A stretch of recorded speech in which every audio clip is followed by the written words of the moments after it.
Prochain intervenant, nous revenons à M. Morissette, M. Laurent Morissette, qui va nous parler d'attribution de contrat. Bonsoir, M. Morissette. Monsieur le Président, Mesdames, Messieurs les élus, bonsoir. Tout d'abord, j'aimerais vous remercier de célébrer le mois des Noirs parce que c'est important de souligner cet événement parce que pour les différences, c'est important d'éliminer la discrimination. Donc, c'est ça. Ma question principale, ça va être au niveau de l'attribution des contrats. Sachant qu'au niveau de la STM, on prévoit dans le budget une coupure de 5 % des services. J'aimerais savoir... moi, ce qu'on m'a dit, c'est que d'ici 2016, il y aura l'implantation d'un nouveau système informatique au niveau, par exemple, du transport adapté. Donc, j'aimerais savoir s'il y a un avis de motion statuant le détail de l'attribution du contrat à une compagnie en particulier, parce que, pour le moment, le système... manque assez de fiabilité, puis c'est assez difficile d'avoir accès au système. Et puis, j'aimerais savoir le détail de l'attribution du contrat. Bonjour, monsieur. Merci pour votre question. Tous les contrats de la STM sont adoptés en public et il y a certains renseignements qui étaient publics aussi.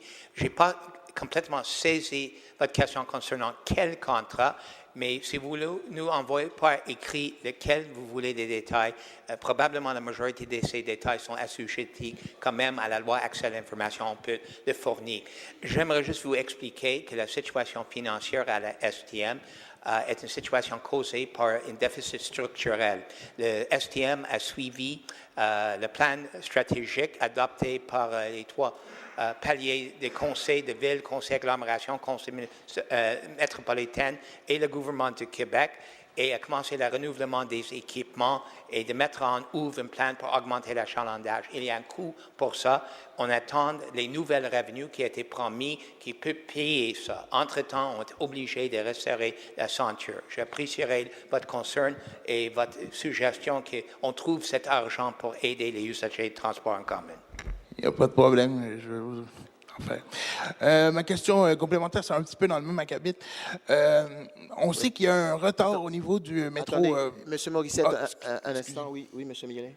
J'aurais simplement ajouté, parce que j'ai cru comprendre que vous posiez la question à savoir à qui avait été octroyé le contrat du projet IBUS. C'est bien là?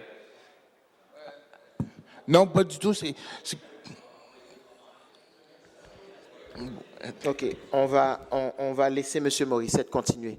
Allez-y, M. Morissette. C'est-à-dire qu'il y aura un changement au niveau de l'infrastructure informatique, au niveau de la STM, au transport adapté, semble-t-il, pour faciliter le traitement des appels.